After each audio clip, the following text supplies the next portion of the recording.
बोला साहेब.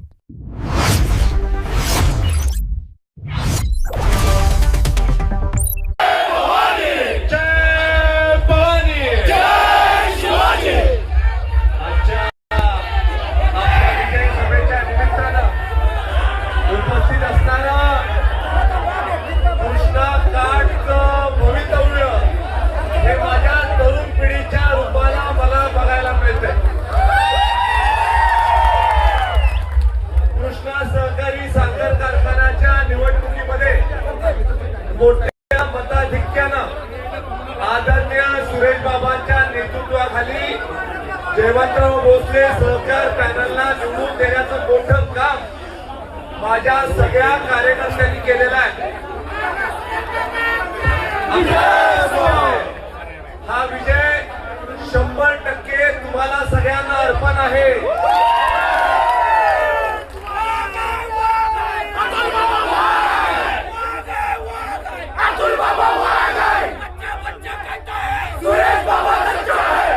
मागच्या निवडणुकीमध्ये आपलं मताधिक्य 10,000पासून 11,000पर्यंत होतं आणि या निवडणुकीमध्ये आपलं मताधिक्य त्याच्यापेक्षा बरंच जास्त असणार आहे हे देखील तुम्हाला मी आज सांगू इच्छितो.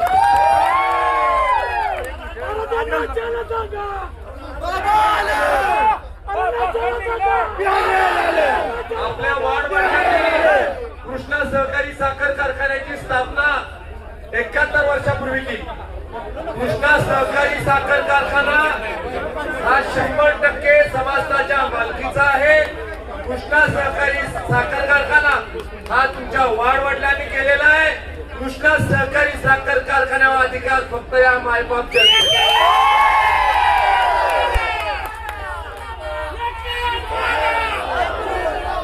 निवडणुकीमध्ये मी खूप काही ऐकलं. निवडणुकीमध्ये काही लोक म्हणत होती वाघ आहे वाघीण आहे कोण आहे.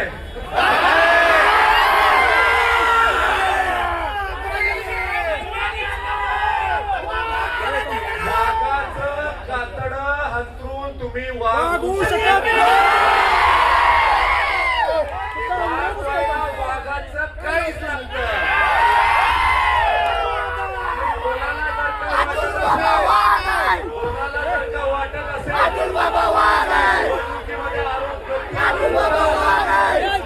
झाली की काही होत नाही. आज तुमच्या सगळ्यांच्या साक्षीनं सांगतो की जो भ्रष्टाचार कृष्णा कारखान्यामध्ये तुम्ही केलाय एक पैशाचा हिशोब काय समजता तुम्ही.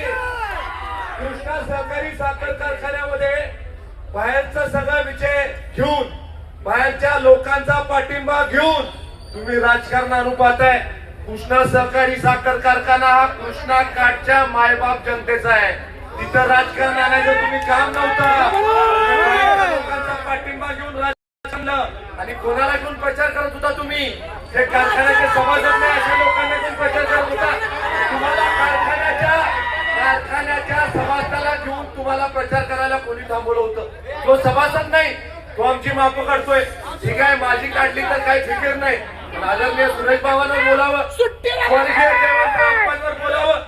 आज मला तुम्ही सांगा स्वर्गीय जयवंतराव अप्पांवर बोलायची यांची पात्रता आहे का.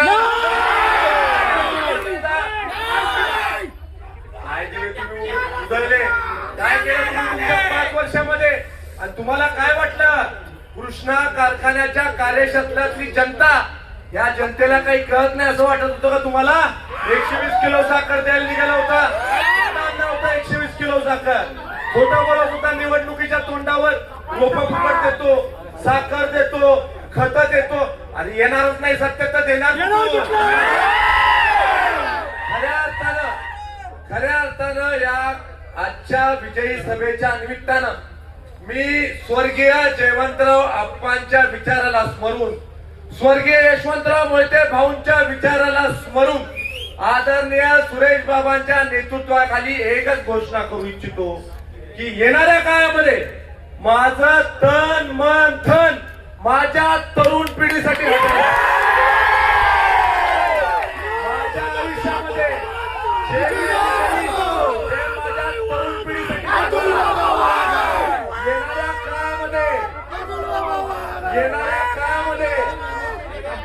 सगळ्यात तरुणांना माझं सांगणं आहे, तुमच्या घरामधला तुमचा भाऊ म्हणून तुमच्या पाठीशी मी उभा आहे, तुमच्या पाठीशी उभा आहे.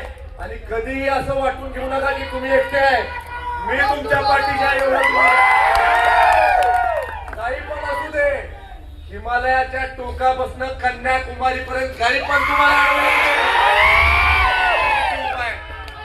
आज मला या कार्यक्रमाच्या निमित्ताने एवढंच सांगायचंय, जनतेने आदरणीय सुरेश बाबांचं नेतृत्व स्वीकारलंय. कारण जनतेला विश्वास आहे की सुरेश बाबांकडनं चुकीचं काय होणार नाही. सुरेश बाबा कुणाच तर सल्ला घेऊन कुणाच तर चिठ्ठी वाचून काम करत नाही, बरोबर काम करतात. सुरेश बाबांना आपल्या लोकांच्या विषयी आधार आहे, आपल्या माणसांच्या विषयी आधार आहे. तुमच्या केसाला सुद्धा धक्का लागू नये. ज्या ज्या लोकांनी आमच्या कुटुंबावर टीका केली, मला त्यांच्याविषयी काही राग नाही, पण ज्यांनी करायला लावली त्यांना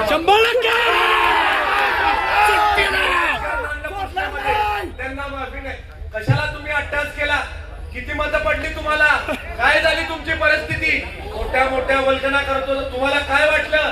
लोकांना भावनिक करायचं, लोकांची दिशाभूल करायची. तुम्हाला एक सांगू इच्छितो मी, ऐका, महत्वाचं सांगतो, महत्वाचं ऐकून घ्या. विधानसभेची निवडणूक झाली, काय म्हटले? ईव्हीएम निवडून आला. आता काय झालं रे?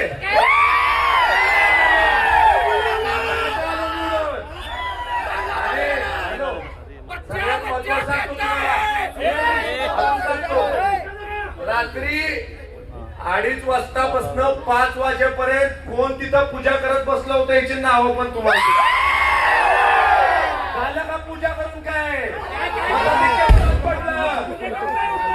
त्यामुळं माझं तुम्हाला एकच सांगाय, येणारा काय हा आपला काय, येणारा काय हा तुमचा आणि माझा काय.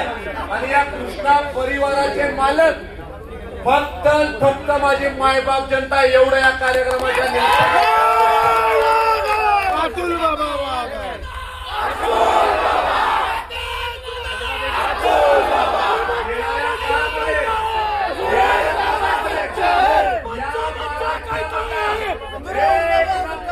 कारखाना सुरेश बाबाच्या नेतृत्वाखाली यशवंतराव मोहिते कृष्णा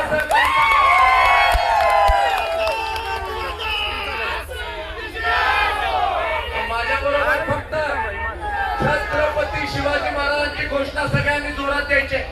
ज्या छत्रपती शिवाजी महाराजांचा पुतळा सुद्धा तुम्हाला उभा करता आला नाही.